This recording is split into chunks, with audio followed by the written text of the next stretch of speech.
Welcome, everyone. Last week in our American History unit, we focused on the 19th century, specifically looking at deforestation across the United States and the subsequent rise of an early conservation movement. This week we'll stay with that same time period, but look at a different set of issues.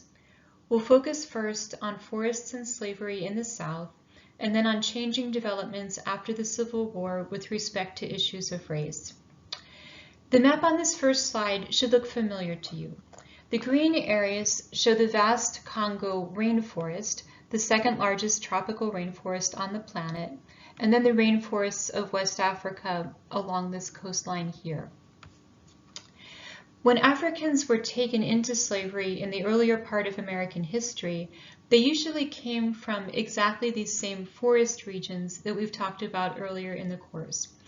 Because of this, they came over to North America with significant skills for living in forests from their own cultural heritage in Africa. Here are some examples of skills that the enslaved people contributed to the American economy right from the beginning. Some of these came directly from African practices and others developed later. So hunting and fishing techniques, use of fire to clear land for agriculture, clearing swamps to grow rice, felling and splitting trees, sawing planks, transporting timber, cutting firewood, handling livestock, taking livestock out into the woods to graze, harvesting naval stores, turpentine, pitch, and tar that were used to weatherproof the outsides of ships, packing and shipping the naval stores, and many more things as well. And it's interesting to note that some of this work out in the forests that's perhaps less talked about than other kinds of agricultural work in the time of slavery happened in the winter time. So you could have people, for example, working in the cotton fields during the summer, and then in the winter, which was not the main agricultural season, doing this kind of work with forests and with evergreen trees. On a personal level, forests also provided significant benefits to those held in slavery. For example, hunting and fishing in local forests provided supplemental food sources. Religious ceremonies forbidden by whites could be held secretly in forests. Perhaps most importantly, forests were also an important route for escape. Sometimes the escape was local. An individual could hide in a nearby forest but still remain close to their family on a plantation, seeing family members occasionally. In other cases, forests gave cover for permanent escape to the north. And in the background to this slide, I've included a photo of what's now Congaree National Park in South Carolina. And this is one example of a forest that was used for those purposes for escape.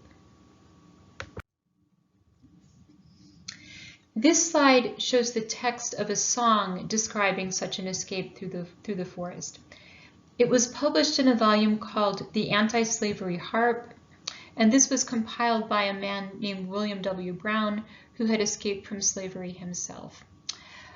The text describes somebody moving through the forest at night, escaping towards the north, and orienting themselves by looking towards the North Star, which is the Freedom Star that's the title to the song. So I'll read this text out loud for you. As I strayed from my cot at the close of the day, I turned my fond gaze to the sky. I beheld all the stars as so sweetly they lay, and but one fixed my heart or my eye. Shine on, northern star, thou art beautiful and bright, to the slave on his journey afar. For he speeds from his foes in the darkness of night, guided on by thy light, Freedom Star. On thee he depends when he threads the dark woods, ere the bloodhounds have hunted him back. Thou leadest him on over mountains and floods, with thy beams shining full on his track. May never a cloud overshadow thy face, while the slave flies before his pursuer, gleams steadily on to the end of his race, till his body and soul are secure. And just a word on the musical practices of the time. It was common for people to publish the words of a song without the actual music, and then it would be sung to a tune that everybody kind of knew by heart, a popular tune that was around. So this would have been sung to a tune called Silver Moon. And here's, just so you can see it, the cover to that song anthology. So the take-home message so far is that in earlier times, forests often played a very positive role for Americans of African ancestry. They contributed significant skills to the economy and also used forests for their own benefit. However, after the Civil War, this changed. In the later 19th century, unfortunately, white supremacist groups such as the KKK began holding activities in the forests.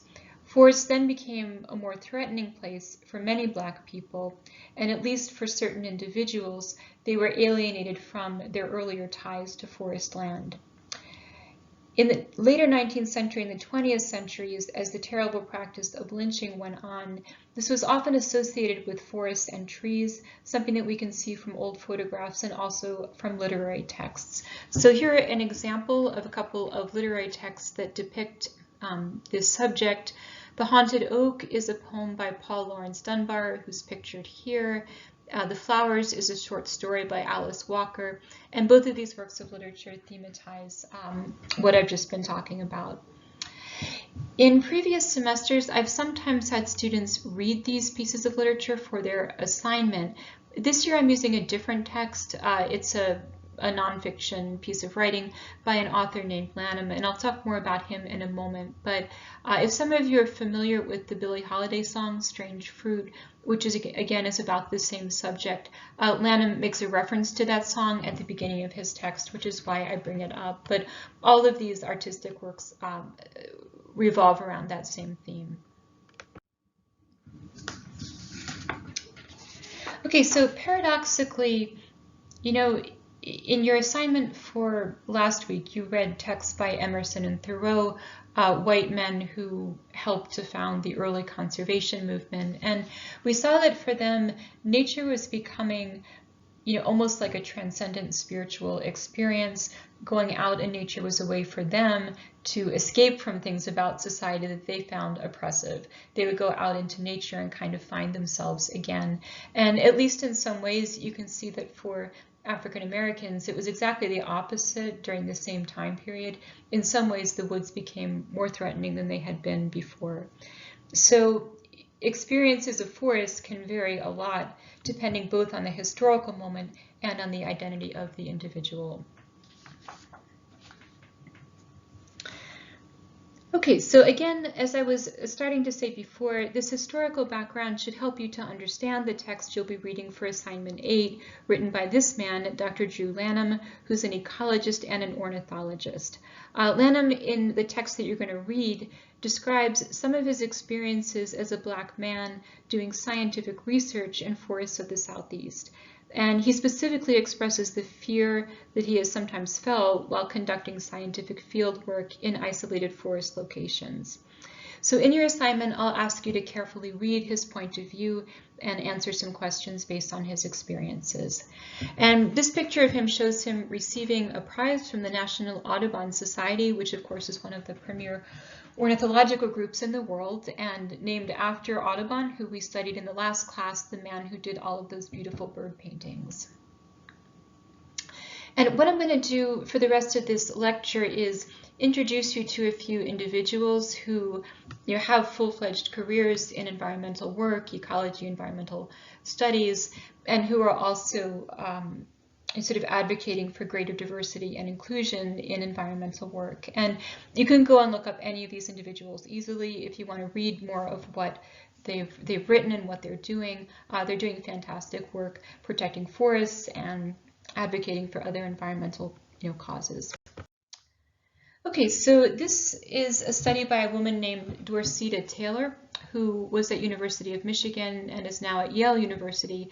And this has become kind of a landmark study for diversity in government environmental agencies, private environmental groups. In other words, how much diversity do we find at the top levels of leadership? How much diversity do we find sort of in the middle ranks? How much diversity do we find at the level of internships and people just starting out? So this is a quantitative study, meaning very numbers based. If you like bar graphs and pie charts, you'll get a lot out of reading this. It's very data oriented. And basically, part of what they find is that in general, there's not as much diversity in environmental groups as there ideally should be. But if you look at the level of the youngest people, internships and people just beginning their careers, there's a lot more diversity at that level, and so that's a good sign. This slide shows an editorial by Dr. Ayanna Elizabeth Johnson, who's an expert in ocean science and climate change. This past summer, around the time of the Black Lives Matter protests, she published this op-ed in which she expresses frustration at how often her battles against racism take time and energy away from the issues that she wants to address in climate and science. So the title of that article is, "I'm a Black climate expert, racism derails our efforts to save the planet." And some of you attended the live stream that she did for App State earlier this semester. If you didn't and you're curious, you can listen to the recording of that. Okay, so we'll finish with Dr. Thomas Rashad Easley. He's a man who has extensive background in forestry, undergrad degree in forest science from Alabama A&M University, master's degree in forest genetics from Iowa State University, doctorate in adult education from NC State, and is now Assistant Dean of Community and Inclusion in the School of Forestry and Environmental Studies at Yale University. So in addition to all of his academic training, he also likes to reach people through music and poetry. So I'm going to have you listen to a short video by him in which he touches on some of the historical themes that I've just addressed, including some of the most difficult ones, but strongly emphasizes his own love for forests and his connection with forests as part of his own heritage. So after listening to this, and I hope you will enjoy it, this will be the starting point for your discussion forum for this week. So it's really up to you where you take the discussion after you've listened to his hip hop video. If you want to discuss new things that he's helped you to see about forests and race, you can. If there are things he says about his own experiences of nature that you can just relate to personally, you can also talk about that.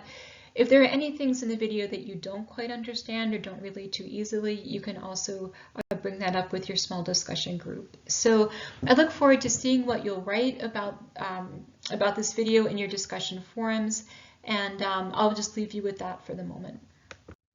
And here are the references for this week's slides. And I want to draw your attention especially to this essay here, A Brief History of African Americans and Forests. A lot of what I just told you comes from that essay, and there's a little bit more detail in the essay itself if you want to look that up. It's very good. Okay, so I hope that was helpful, and I'll be back with you soon.